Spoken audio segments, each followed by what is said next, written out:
Hello दोस्तों, एक बार फिर स्वागत है आपका developing investment acumen video series में। पिछले वीडियो में हमने समझा कि एक कंपनी का साइज कैसे मेजर करें। अब आज हम समझेंगे एक कंपनी के स्टॉक के वैल्यू के बारे में। सबसे पहले स्टार्ट करते हैं सबसे बेसिक टर्म, प्रॉफिट। एक कंपनी का कितना प्रॉफिट है। प्रॉफिट तो हमें इनकम स्टेटमेंट से मिल जाता है, नेट प्रॉफिट कंपनी का कितना है। और अगर हम ये सोचें कि वो प्रॉफिट अगर सारा शेयर होल्डर्स में डिवाइड कर दिया जाए, एक शेयर होल्डर को कितना मिलेगा। आपको तो उसी बात से मतलब है ना कि शेयर होल्डर अगर मैं उस कंपनी में हूं तो मुझे क्या मिलेगा।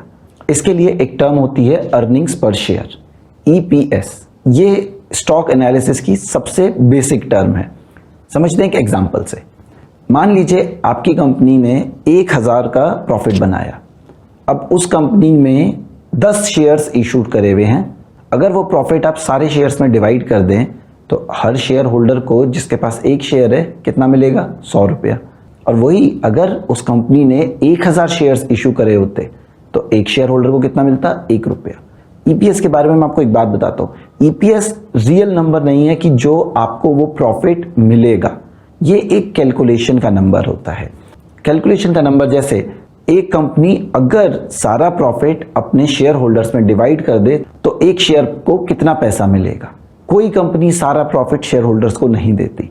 ये नंबर एक कैलकुलेशन का नंबर है जो आपको कंपनी की हेल्थ बताता है। इसे सिर्फ उसी तरीके से यूज कर सकते हैं। अब अर्निंग्स पर शेयर तो हमने समझ लिया, पर अगर आप ये समझिए कि अर्निंग्स पर शेयर आपको कितना इन्वेस्ट करने पे मिलता है। आप मान लीजिए आपने 100 रुपए इन्वेस्ट करे और आपको 50 रुपए अर्निंग्स पर शेयर मिल रहा है, वो कंपनी ज़्यादा अच्छी है। या आपने 1000 रुपए इन्वेस्ट करे और आपको 800 रुपए अर्निंग्स पर शेयर मिल रहा है, वो कंपनी ज़्यादा अच्छी है। ये हम कैलकुलेट करते हैं एक दूसरे रेशो से जिसे कहते हैं PE रेशो। PE रेशो एक बहुत सिंपल कॉन्सेप्ट है। PE रेशो ये कहता है आपके शेयर का प्राइस डिवाइडेड बाय उसकी अर्निंग्स। अगर आप किसी भी कंपनी का एक शेयर खरीदते हैं, वो एक शेयर आपको कितना अर्निंग्स पर शेयर देगा। सिंपल फॉर्मूला है। समझते हैं इस फॉर्मूले का सिग्निफिकेंस या इस वैल्यू का सिग्निफिकेंस। अब ऐसा मान लीजिए एक कंपनी है, उसका शेयर 1000 रुपए का है, वो आपको अर्निंग्स पर शेयर दे रही है 50 रुपए। वहीं दूसरी कंपनी, उसका शेयर वैल्यू भी 1000 रुपए का है, पर वो आपको अर्निंग्स दे रही है 200 रुपए। PE रेशो कितना हुआ, पहली कंपनी में 1000 डिवाइडेड बाय 50, PE रेशो हुआ 20। दूसरी कंपनी में 1000 डिवाइडेड बाय 200, वो हुआ 5। जितना छोटा PE रेशो है उतना अच्छा स्टॉक है इन्वेस्टर के पर्सपेक्टिव से। ये रेशो हमें ये जानने में हेल्प करता है कि कंपनी रेवेन्यू वाइज कितनी स्ट्रांग है और स्टॉक प्राइस वाइज वो कितनी अफोर्डेबल है हमारे लिए। एज अ इन्वेस्टर अगर मुझे एक स्टॉक मिलता है जिसकी प्राइस कम है बट कंपनी के रेवेन्यूज अच्छे हैं, तो मेरे लिए वो स्टॉक सबसे अच्छा है। स्टॉक अच्छा है, खरीदना चाहिए या नहीं आगे समझेंगे। अब PE रेशो के बारे में एक चीज जानना बहुत जरूरी है। PE रेशो इंडस्ट्री स्पेसिफिक होता है, PE रेशो ग्लोबल कुछ नहीं होता। अगर मैं ये बोलूं कि एक कंपनी का PE रेशो 20 है तो ये ज्यादा है या कम है, मैं नहीं बता सकता जब तक मैं उस इंडस्ट्री की और कंपनियां एनालाइज नहीं करता। ऐसा हो सकता है कि एक इंडस्ट्री में 20 PE रेशो बहुत ज्यादा हो और एक इंडस्ट्री में 70 PE रेशो भी कम हो, तो PE रेशो इंडस्ट्री स्पेसिफिक होता है। आगे समझते हैं। अगर PE रेशो कम है तो हम उसे कहते हैं कंपनी अंडर वैल्यूड है। समझते हैं कि उसे हम अंडर वैल्यूड क्यों कहते हैं। अब एक कंपनी का PE रेशो अगर कम है तो उसका क्या कारण हो सकता है। या तो उसका स्टॉक प्राइस कम है या उसका EPS रेशो ज्यादा है।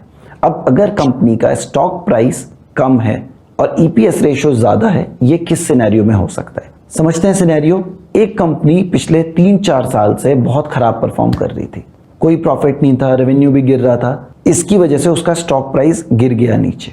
अब लास्ट 1 साल में कंपनी ने बहुत अच्छा काम करा, रेवेन्यू एकदम बढ़ा, प्रॉफिट्स एकदम बढ़े।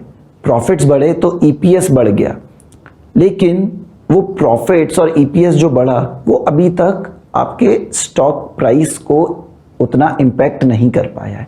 अब उसने जब इम्पैक्ट नहीं कर पाया तो स्टॉक प्राइस बढ़े नहीं, स्टॉक प्राइस नीचे है, EPS बढ़ गया, PE रेशो कम हो गया।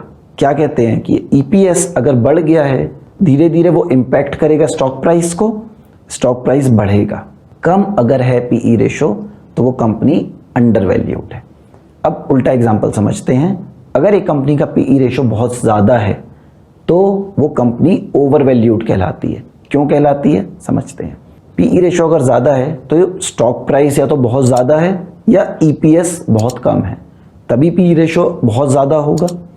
अगर स्टॉक प्राइस बहुत ज़्यादा है और ईपीएस उतना नहीं है, अगर कंपनी के प्रॉफिट्स उतने नहीं हैं कि वो उतने स्टॉक प्राइस को जस्टिफाई कर सके, इसका मतलब कुछ तो उस कंपनी के बारे में मार्केट में एक फ्लफ फैला हुआ है कि लोग पैसा लगाए जा रहे हैं, खरीदना चाह रहे हैं उसका स्टॉक, बट प्रॉफिट तो है नहीं।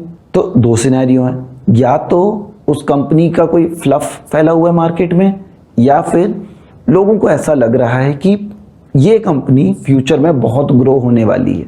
कैसे ग्रो होने वाली है समझेंगे आगे आने वाले वीडियो में, जिसमें हम बात करेंगे कॉन्सेप्ट्स जैसे कि ROE एंड ROCE की। अभी के लिए ये फाइनलाइज करते हैं, अगर कंपनी का पीई रेशो कम है तो वो अंडर वैल्यूड है, पीई रेशो ज़्यादा है तो वो ओवर वैल्यूड है। ये समझते हैं हम एक एग्जांपल से, HUL और कोलगेट पामोलिव। HUL और कोलगेट पामोलिव में अगर हम EPS और पीई रेशो देखें, कोलगेट पामोलिव का EPS है 34 रुपये और HUL का EPS है 31 रुपये। अगर आप शेयर प्राइस देखें तो शेयर प्राइस HUL का है 2200 रुपये से ऊपर और वहीं शेयर प्राइस कोलगेट पामोलिव का है 1500 रुपये के अराउंड। अब आप हिसाब लगाइए, कोलगेट पामोलिव में 34 रुपये का प्रॉफिट लेने के लिए आपको 1500 रुपये इन्वेस्ट करने हैं और वहीं HUL में आपको 31 रुपये का प्रॉफिट लेने के लिए आपको 2200 रुपये इन्वेस्ट करने पड़ रहे हैं। कौन सी कंपनी ज़्यादा अच्छी है, कोलगेट पामोलिव या HUL? अब ये कैलकुलेट करने के लिए हम निकालते हैं पीई रेशो। HUL का पीई रेशो उसका शेयर प्राइस डिवाइडेड बाय उसका EPS आ रहा है 71 के अराउंड 71, और वहीं कोलगेट पामोलिव का आ रहा है 46 के अराउंड। इससे हमें क्या समझ आता है, HUL कोलगेट पामोलिव से ओवर वैल्यूड है।